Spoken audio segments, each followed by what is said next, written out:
আমরা roll call start করছি।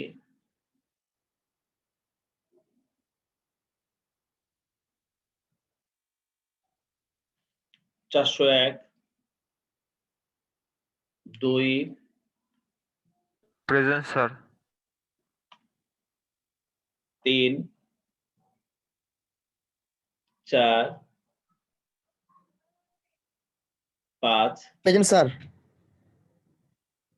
Present sir. কত? 5 না 4? স্যার স্যার 4 5ও আছো? জি স্যার। জি sir. 6, 7, 8, 9, present sir. 10, 11, 12,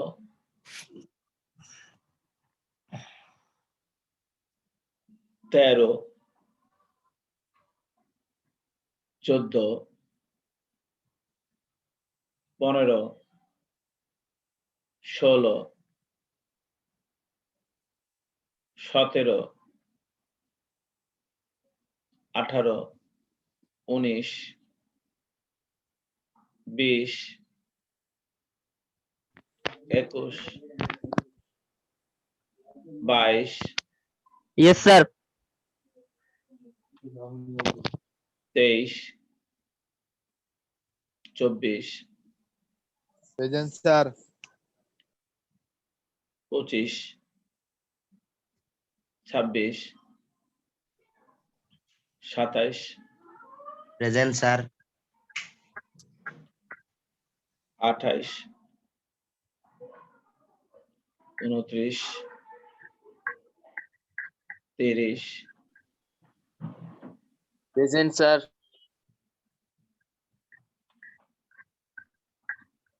31, 32, 33, 34, present sir. 35, 36, 37, 38, present sir. 39,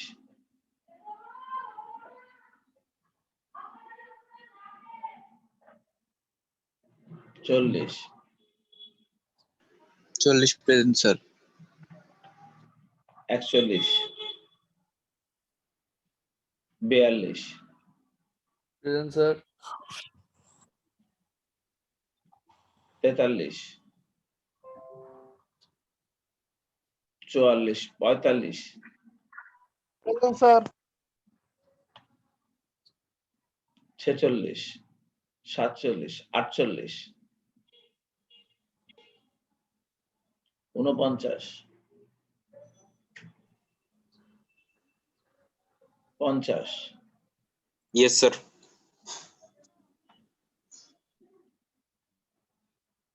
51, 52, 53,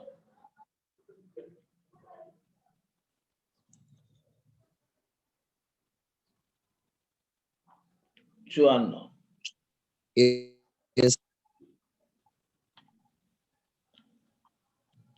57, 61, 64, 66, 67, 68, 70, 71, 72, 73, 74, 75, 76, Yes, sir. 77, 78, 79,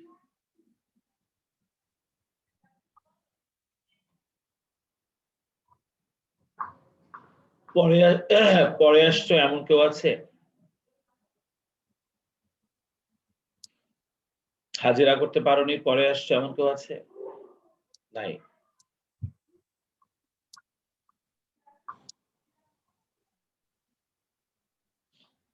দেখো,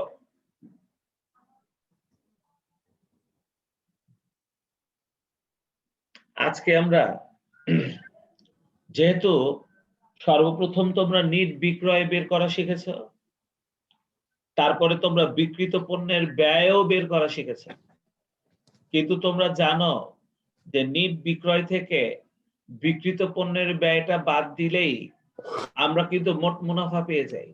আমরা নিট বিক্রয় বের করা শিখেছি, আমরা বিক্রিত পণ্যের ব্যয়ও বের করা শিখেছি। এখন নিট বিক্রয় থেকে যদি এই বিক্রিত পণ্যের ব্যয়টা আমরা বাদ দিয়ে দিতে পারি, তাহলেই কিন্তু আমরা কিন্তু তাহলে সেই ক্ষেত্রে মোট মুনাফাটা পেয়ে যাব। তো আজকে আমরা শিখব মোট মুনাফা কিভাবে বের করতে হয়।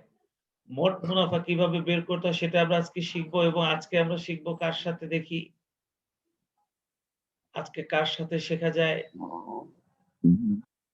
স্যার ওই দিন স্যার আপনি আমাকে খুঁজছিলেন, আজকে আমি করি। ও হ্যাঁ হ্যাঁ, কি জানো তোমার নাম? Sir Marzuk sir. মার্জুক, তোমার রোল নাম্বার কত? স্যার 445। 445 মার্জুক, হ্যাঁ গতদিন তোমাকে খুঁজেছিলাম। তাহলে চলো মার্জুক, আজকে আমরা তোমাকে নিয়ে এই অঙ্কটা কমপ্লিট করি, ঠিক আছে? সবাই মনোযোগ দাও। আর মার্জুক, তুমি রেডি তো? Yes sir. দেখো মার্জুক, তোমার সামনে এখন যে একটা প্রশ্ন রয়েছে, সেই প্রশ্নের ব্যবহারিক প্রশ্ন 1, সেই প্রশ্ন দেখো একদম নিচে করণীয়তে লিখে রেখেছে যে মোট মুনাফা নির্ণয় করো। আর আমরা জানি ইয়েস স্যার। মোট মুনাফা বের করতে হলে আগে নিট বিক্রয় বের করতে হবে, আর সেই নিট বিক্রয় থেকে বিক্রিত পণ্যের ব্যয়টা বাদ দিতে হবে। আর বিক্রিত পণ্যের ব্যয়টা কিভাবে বের করে আমরা কিন্তু এতদিন প্র্যাকটিস করেছিলাম, তাই না? তাহলে আজকে আমরা মোট মুনাফাটা Yes. সবাই বের করার চেষ্টা করব। তোমরা খেয়াল করো, দেখো আমাদের ক্রয় দেওয়া আছে 1,20,000 মার্জুক। এই ক্রয়টা Yes, sir. কোথাকার আইটেম বলতে পারবে? স্যার ক্রয়টা স্যার প্রারম্ভিক মজুত পণ্য থেকে স্যার বাদ দিব স্যার এটা। না, ক্রয়টা হলো বিক্রিত পণ্যের ব্যয়ের দ্বিতীয় আইটেম। প্রথমে প্রারম্ভিক মজুত পণ্য লিখি, ও আচ্ছা, ইয়েস স্যার। তারপরে বিক্রিত আমরা পণ্যের ক্রয়টা ব্যয় লিখি। হ্যাঁ, বলতে পারবে Yes, ক্রয় sir. ফেরতটা কি করব? স্যার ক্রয় ফেরতটা স্যার ক্রয় থেকে বাদ দিব স্যার। Very good. এই দেখো আমাদের বিক্রয় দেওয়া আছে 3,40,000। বলো তো ক্রয় পরিবহনটা কি জিনিস মার্জুক? স্যার ক্রয় পরিবহন স্যার, আমি যে একটা প্রোডাক্ট স্যার কিনে আনছি স্যার, ওটার পরিবহন খরচটা স্যার। হ্যাঁ, এটা কি আমাদের জন্য? স্যার ক্রয় পরিবহন স্যার হচ্ছে আমাদের অন্যান্য প্রত্যক্ষ খরচ। অন্যান্য খরচ। ইয়েস স্যার, অন্যান্য প্রত্যক্ষ খরচ স্যার। ক্রয় পরিবহনটা অন্যান্য প্রত্যক্ষ খরচ, তাই না? প্রত্যক্ষ খরচ। আচ্ছা বলো Yes, তো sir. মজুরিটা কি? স্যার অন্যান্য প্রত্যক্ষ খরচ স্যার। Very good. বিক্রয় ফেরতটা কি করব? স্যার বিক্রয় ফেরতটা স্যার বিক্রয় থেকে বাদ দিব। Very good. প্রারম্ভিক মজুত পণ্যটা? স্যার প্রারম্ভিক মজুত পণ্যটা হচ্ছে স্যার বিক্রিত পণ্যের ব্যয়ের ফার্স্ট অংশ যেটা সেটা। ঠিক আছে। বলো বেতন কি আমাদের, বেতনটা কি জিনিস তুমি বলতে পারবে? স্যার বেতনটা স্যার অন্যান্য প্রত্যক্ষ খরচ স্যার পড়বে না এটা। না না, বেতনটা আমাদের জন্য একটা প্রশাসনিক খরচ বা পরিচালন ব্যয়। আর আমরা মোট মুনাফা বের করতে গিয়ে কোনো পরিচালন ব্যয় নেব না। মোট মুনাফা বের করতে গিয়ে আমরা কিন্তু কোনো পরিচালন ব্যয় আমরা ধরবো না, বুঝতে পেরেছো? সেই জন্য এই Yes, আইটেমটা কিন্তু আমাদের মোট মুনাফা বের করতে গিয়ে বাতিল হয়ে যাবে, বুঝতে পেরেছো? কারণ বেতনটা আমাদের জন্য একটা Yes. পরিচালন ব্যয়, আর মোট মুনাফা বের করতে গিয়ে আমরা কোনো পরিচালন ব্যয় ব্যবহার করি না। সেই জন্য আমরা যখন এই 1 নম্বর অঙ্কটা যখন করতে যাব, তখন এই 1 নম্বর অঙ্কে আমাদের এই বেতনটা আমাদের কোনো কাজেই আসবে না, বুঝতে পেরেছো? Yes sir. আচ্ছা, এরপরে দেখো তো কমিশন প্রাপ্তি। স্যার কমিশন প্রাপ্তিটা স্যার হচ্ছে স্যার এটাও আসবে না স্যার কমিশন প্রাপ্তিটা। এটা আমাদের অন্যান্য আয়। অন্যান্য আয়ও আমাদের এই মোট মুনাফা বের করতে গিয়ে আসবে না। মোট Yes, sir, মুনাফা আসবে বের না, করতে yes, sir. গিয়ে আমরা শুধুমাত্র অন্যান্য প্রত্যক্ষ খরচগুলোকেই আনতে পারবো, তাই না? এরপর Yes, sir. দেখো তো বিক্রয় পরিবহনটা কি? স্যার বিক্রয় পরিবহন স্যার আমি যে বিক্রয় প্রোডাক্ট বিক্রয় করছি সেটা স্যার আমি হচ্ছে হ্যাঁ, এটা পৌঁছে কি দিলাম স্যার সেটা। আমাদের জন্য এটা কি ধরনের খরচ?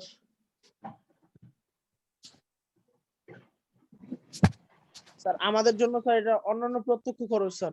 না, ক্রয় পরিবহনটা অন্যান্য প্রত্যক্ষ খরচ, কিন্তু বিক্রয় পরিবহনটা পরিচালন ব্যয়।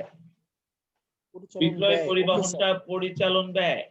আর আমরা কিন্তু মোট মুনাফা বের করতে গিয়ে কোনো পরিচালন ব্যয় হিসাবে আনি না, তাই নিয়ে কাজ করবো না। Yes, তাই স্যার। এটাও আমাদের কোনো কাজে আসবে না।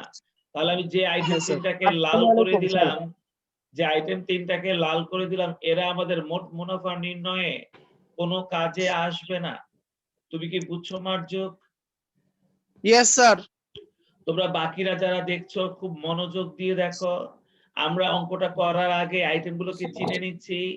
আজকে আমরা যে কাজটা করব সেটা হলো আমরা আজকে একটা মোট মুনাফা বের করব। তবে মোট মুনাফা বের করতে গিয়ে আমরা নিট বিক্রয় থেকে বিক্রিত পণ্যের ব্যয়টা বাদ দিব। আমরা ইতিমধ্যেই নিট বিক্রয় বের করা শিখেছি আর বিক্রিত পণ্যের ব্যয়ও বের করা শিখেছি। সেই দুটো জিনিস বের করে যদি বিয়োগ করে দেই তবেই মোট মুনাফা পাবো। তবে যখন প্রশ্নটা আমরা পড়ব তখন এর মধ্যে আমাদের কিছু অপ্রয়োজনীয় জিনিস আসতে পারে, যেটা মোট মুনাফা নির্ণয় করার ক্ষেত্রে আমাদের কোনো কাজে আসবে না। আমরা সেইগুলোকে আগে চিহ্নিত করলাম, দেখেছো?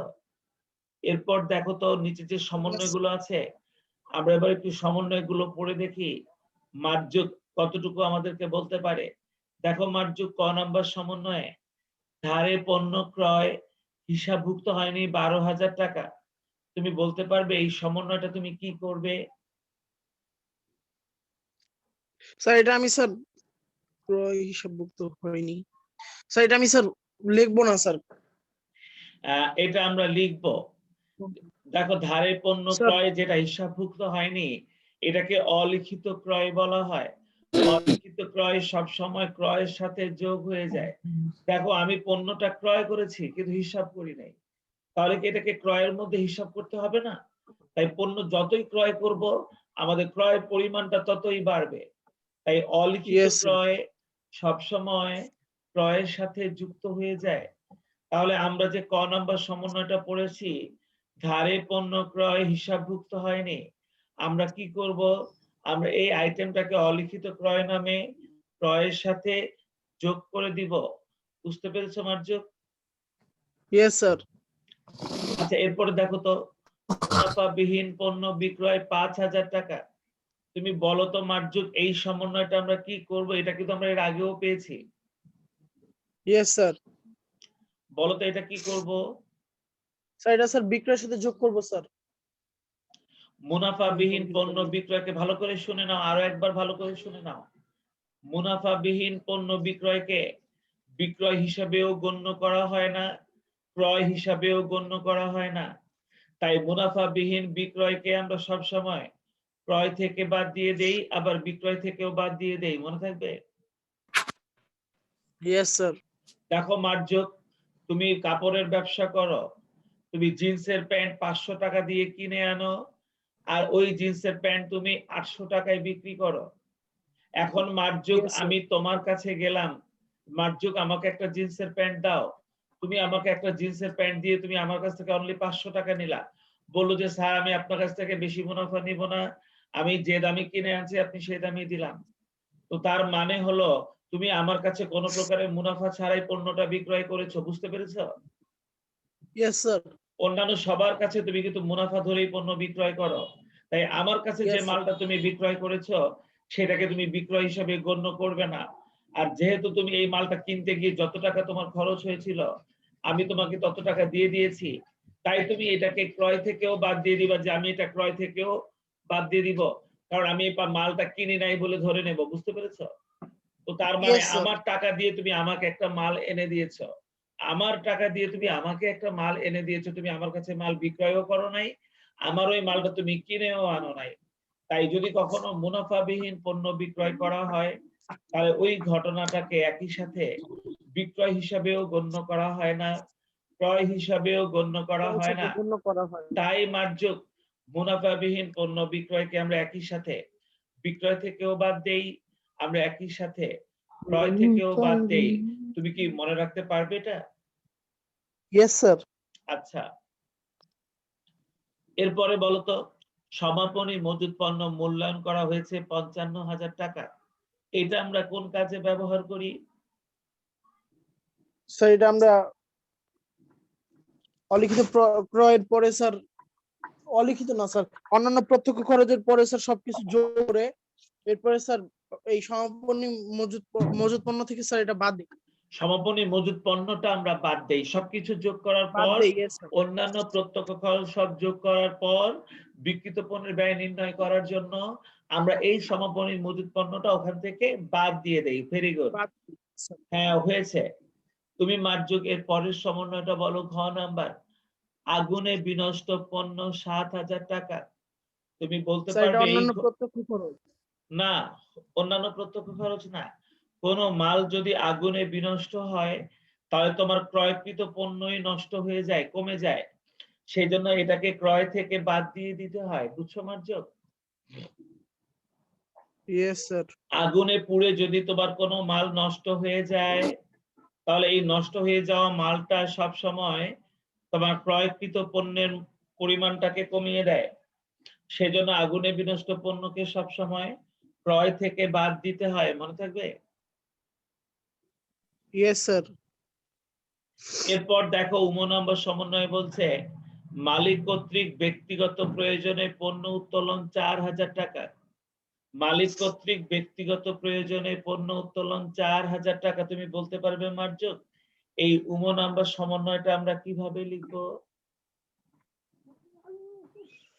স্যার নাম্বারটা হচ্ছে স্যার মালিক কর্তৃক ব্যক্তিগত প্রয়োজনে, এটা স্যার হচ্ছে আপনার অন্যান্য প্রত্যক্ষ স্যার। না মার্জক, মালিক যদি পণ্য উত্তোলন করে আমাদের ক্রয়কৃত পণ্য কমে যাবে। মালিক যদি পণ্য উত্তোলন করে তাহলে আমাদের ব্যবসার ক্রয়কৃত পণ্য কমে যাবে। তাই এটাকেও আমরা ক্রয় থেকে বাদ দেব। তুমি সমন্বয়টাকে ভালো করে খেয়াল করো, কোন কোন ঘটনায় আমাদের পণ্য কমে যায়, সেই সমস্ত ঘটনার কারণে আমরা আমাদের ক্রয় থেকে ওই ঘটনাটা বাদ দিয়ে দিব। যেমন আগুনে বিনষ্ট হলে আমাদের ক্রয়কৃত পণ্য কমে যায়, তাই এটাও আমরা ক্রয় থেকে বাদ দিয়ে দিব। মালিক কর্তৃক পণ্য উত্তোলন করলেও আমাদের ক্রয়কৃত পণ্য কমে যায়, তাই এটাও আমরা ক্রয় থেকে বাদ দেব। আবার মুনাফাবিহীন পণ্য বিক্রয় করলেও আমাদের ক্রয়কৃত পণ্য কমে যায়, তাই এটাকেও আমরা ক্রয় থেকে বাদ দিব। Yes sir. তুমি কি বুঝতে পেরেছো? চলো এবার আমরা এই ঘটনাগুলোকে ব্যবহার করে আমরা সুন্দর করে এই অঙ্কটা এখন একটু করার চেষ্টা করি। আর এটা করার জন্য আমরা যে ঘরটা টানবো, চলো সেই ঘরটাও টেনে নাও। আমরা এই অঙ্কটা করার জন্য ঠিক এই রকমের একটা ঘর টানবো, ঘরটা টেনে নাও।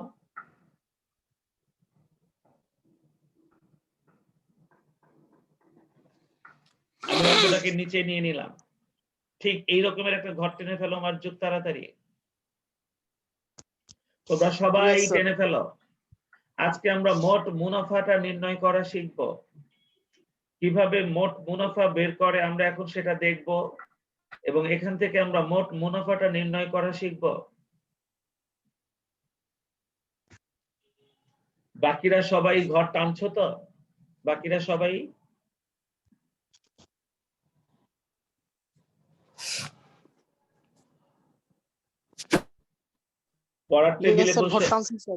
পড়ার টেবিলে বসে স্কেল দিয়ে ঘর টেনে হাতে হাতে আমার সঙ্গে সঙ্গে কিন্তু অঙ্কটা করবে সবাই।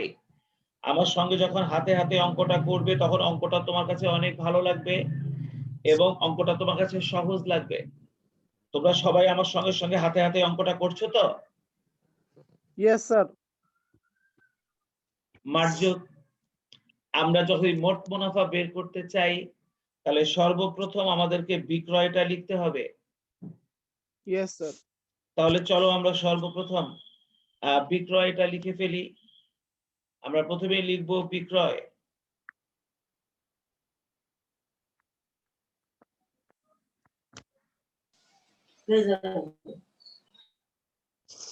দেখো আমাদের বিক্রয়টা দ্বিতীয় টাকার ঘরে লিখবো। আমাদের প্রশ্নের মধ্যে বিক্রয়টা দেওয়া ছিল 3,40,000 টাকা। বিক্রয়টা দেওয়া ছিল 3,40,000 টাকা। আমরা এই যে মাঝখানের ঘরে লিখে দিলাম 3,40,000 টাকা। আমরা বিক্রয়টা 3,40,000 টাকা এই যে লিখে দিলাম। Yes, sir. এবার আমরা দেখব বিক্রয় থেকে কোন আইটেম যোগ করার মতন আছে কিনা। কোন অলিখিত বিক্রয় থাকলে সেটা আমরা যোগ করব। তো তোমরা দেখো আমাদের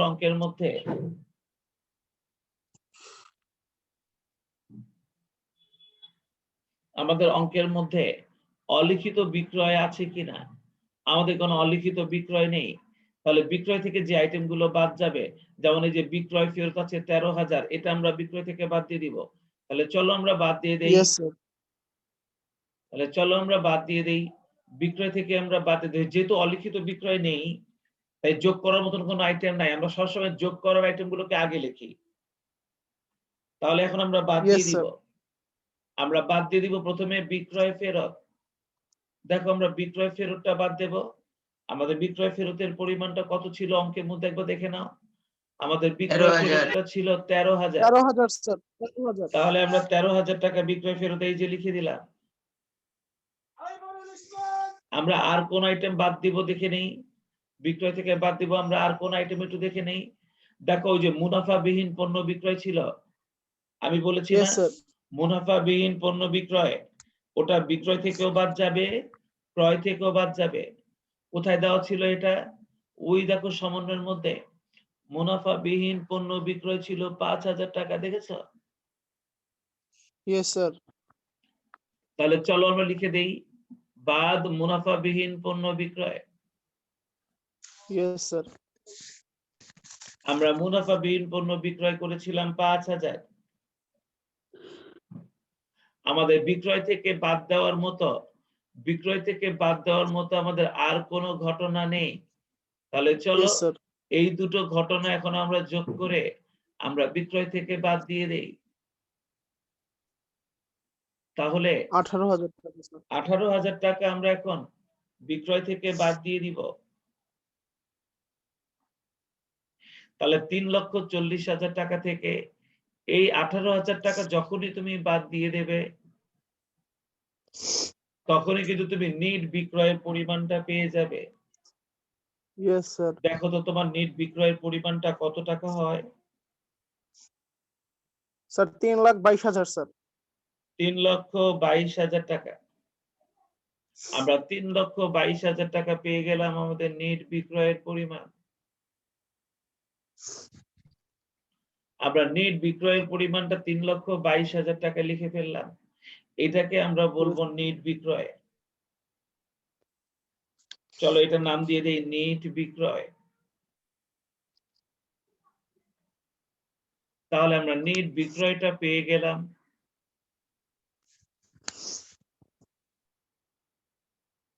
আমাদের নিট বিক্রয়ের পরিমাণটা আমরা পেয়ে গেলাম। Yes, sir. আর 3,22,000 টাকা, এটা আমাদের প্রথম কাজ। আমরা কিন্তু যখন প্রথম বিশদায় বিবরণীটা শুরু করেছিলাম, তখন সর্বপ্রথম কিন্তু আমরা নিট বিক্রয়টাই বের করা শিখেছিলাম, তাই না? Yes, চলো sir. এখন আমরা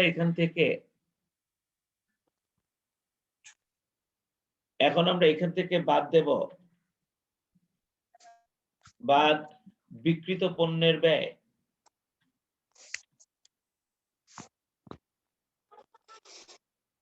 বাদ বিক্রিত পণ্যের ব্যয়। এখন বিক্রিত পণ্যের ব্যয় বাদ দিতে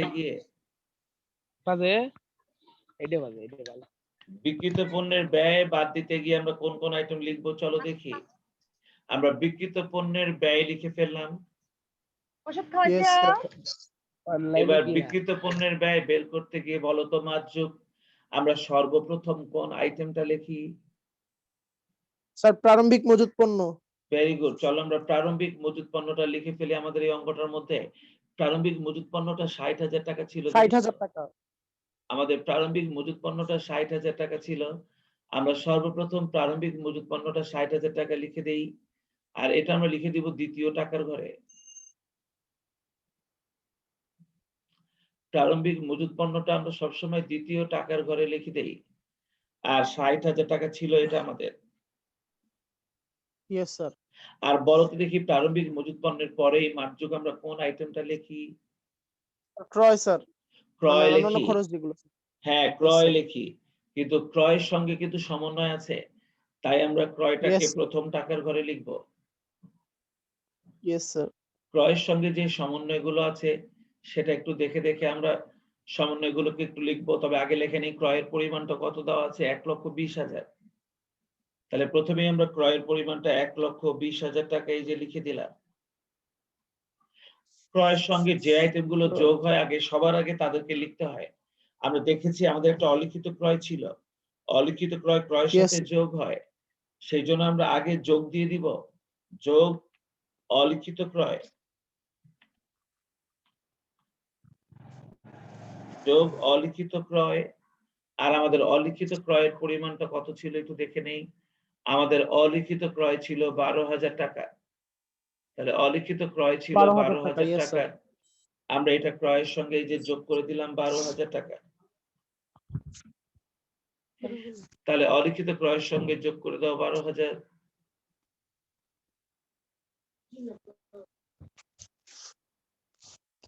Yes, sir. তাহলে হবে কত? ১,৩২,০০০। Yes, sir. এবার যে সমস্ত আইটেমগুলো ক্রয় থেকে বাদ দিতে হবে আমরা এখন একটা একটা করে সেগুলো লিখব। একটা একটা করে সেগুলো লিখবো। যেমন দেখো, স্যার ১,৩২,০০০ সেকেন্ড ঘর হবে না নাকি ওইখানে? না এখানে সেকেন্ড ঘরে বসবে সবগুলা যখন আমরা নিট ক্রয়টা পেয়ে যাব সবগুলো আইটেম বাদ দেওয়ার পর। এবার আমরা দেখব এখানে আমরা দেখব কোন কোন আইটেম আমরা বাদ দেব। আগে দেখব ক্রয় ফেরত আছে কিনা। ওই দেখো ক্রয় ফেরত আছে ৯,০০০ টাকা, তাই না? Yes, sir. ৯,০০০ টাকা।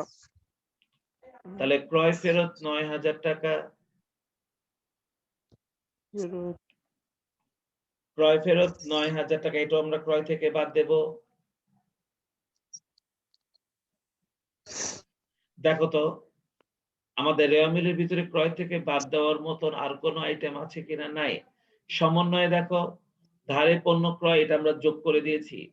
এই যে মুনাফাবিহীন পণ্য বিক্রয়, বলতো এই ঘটনাটাও কেউ কি আমরা ক্রয় থেকে বাদ দিয়ে দেব না?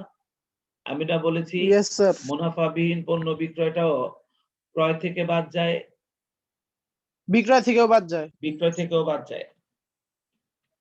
তাহলে আমরা আবার এখানে বাদ দিয়ে দিব। দেখো মুনাফাবিহীন পণ্য বিক্রয় ৫,০০০ টাকা, এটাও আমরা এখানে ইনার কলামে লিখে দিলাম। মুনাফাবিহীন পণ্য বিক্রয়। এরপরে আমরা দেখব বাদ দেওয়ার মতন আর কি আছে। দেখো নিচে সমাপনী মজুদ পণ্য সবার শেষে বাদ দিব, কিন্তু এই যে আগুনে বিনষ্ট পণ্য, বলতো আগুনে Yes, sir. বিনষ্ট পণ্য এটাও কি আমরা ক্রয় থেকে বাদ দিয়ে দেব না? Yes, sir. তাহলে চলো আগুনে বিনষ্ট পণ্য এটাও আমরা ক্রয় থেকে বাদ দিয়ে দেই। বাদ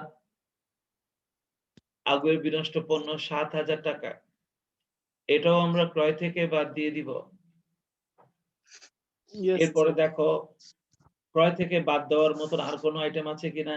ওই যে মালিক কর্তৃক ব্যক্তিগত প্রয়োজনে পণ্য উত্তোলন, দেখো ব্যক্তিগত Yes, sir. প্রয়োজনে যে পণ্য উত্তোলন করেছে ৪,০০০ টাকা, এই ব্যক্তিগত প্রয়োজনে পণ্য উত্তোলনটাও কিন্তু ক্রয় থেকে বাদ দিতে হয়, আমরা শিখেছি। Yes, sir. তাহলে চলো আমরা এটাও বাদ দিয়ে দেই।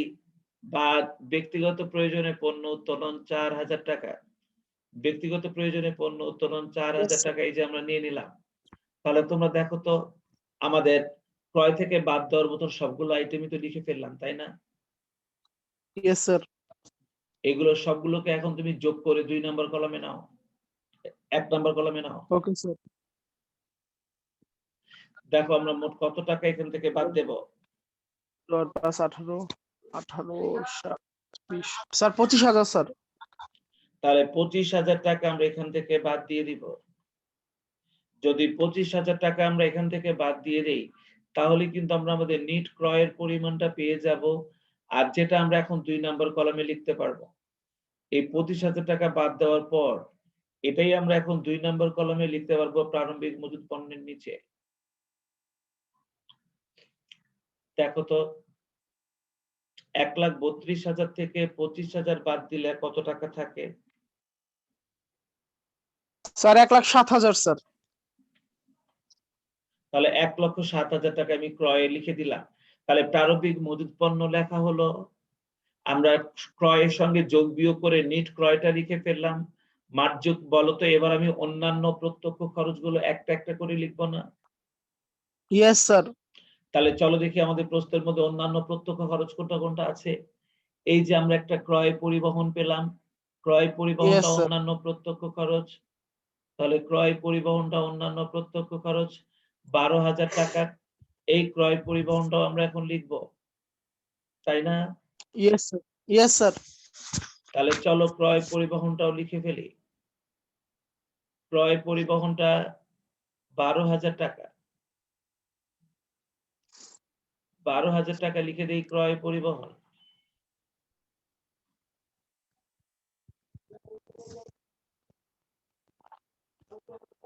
ক্রয় পরিবহন 12,000 টাকা।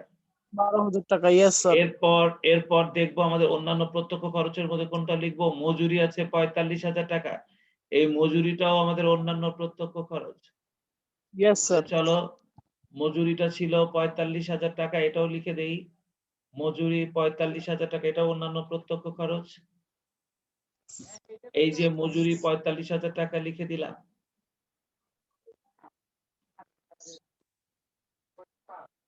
মজুরি 45,000 টাকা লেখার পর তুমি একটু চেয়ে দেখো, আমাদের কিন্তু এই লালগুলো তো বাদ, বাকিগুলোর মধ্যে Yes, কিন্তু sir. আমাদের আর কোনো অন্যান্য প্রত্যক্ষ খরচ নাই, দেখেছো? না স্যার নাই। Yes sir. তাহলে এখন আমরা এই সবগুলোকে যোগ করে এখান থেকে সমাপনী মজুদটা বাদ দেব, তাই না? Yes sir. তাহলে চলো মার্জক আমরা এই সবগুলোকে এখন যোগ করে দেই।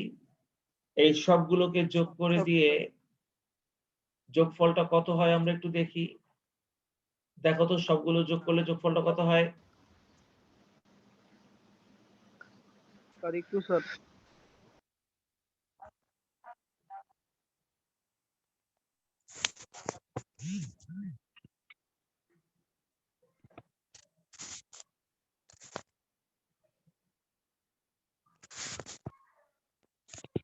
Sir 5,82,000 sir. কি বলো? তুমি দেখি উপর থেকে এই সবগুলা যোগ করে ফেলাইছো, খালি 60,000 থেকে যোগ করবা। ও স্যার আল্লাহ।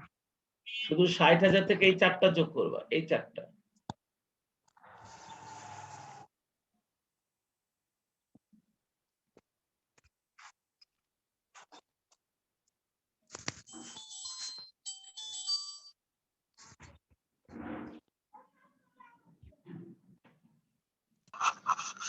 Sir 2,22,000 sir 2,24,000 sir.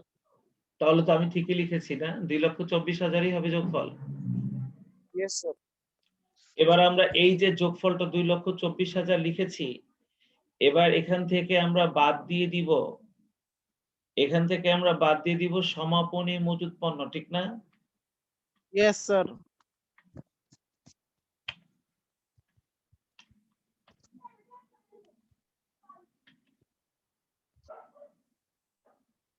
দেখো আমাদের অঙ্কের সমাপনী মজুদ পণ্য 55,000 টাকা মূল্যায়ন করা হয়েছে বলে দিয়েছে ওনারা। তাহলে এখান Yes, থেকে sir. সমাপনী মজুদ পণ্য বাদ যাবে 55,000 টাকা। তাহলে 55,000 টাকা এখান থেকে বাদ দিয়ে দিলেই, এই সমাপনী মজুদ পণ্য এখান থেকে বাদ দিয়ে দিলেই আমরা কিন্তু আমাদের বিক্রিত পণ্যের ব্যয়টা পেয়ে যাব। দেখো তো এই 55,000 বাদ দিলে আমাদের অ্যামাউন্টটা কত থাকে?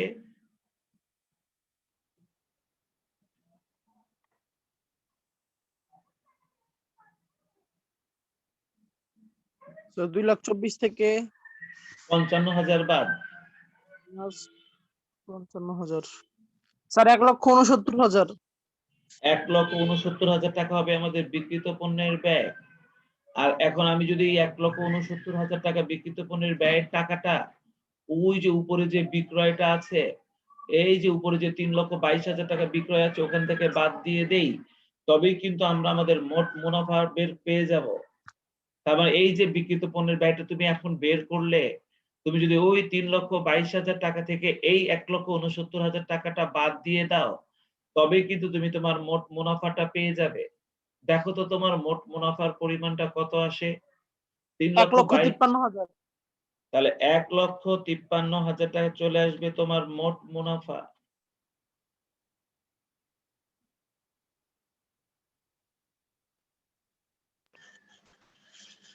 আমরা আমাদের মোট মুনাফাটা পেয়ে গেলাম 1,53,000, এটাকেই বলবো মোট মুনাফা। Yes sir.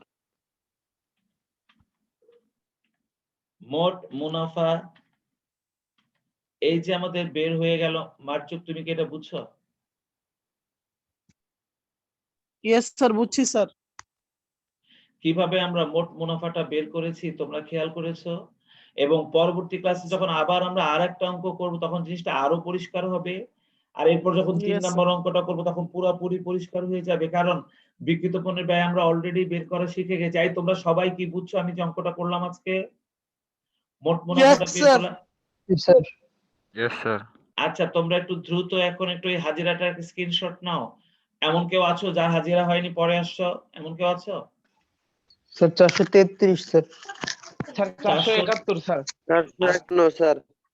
433 আছো? 408 জি স্যার। 410 স্যার। 410 দাঁড়াও এক করে দিচ্ছি। 433 দিলাম, 408 আছে তাই না? 408 sir. দিলাম, স্যার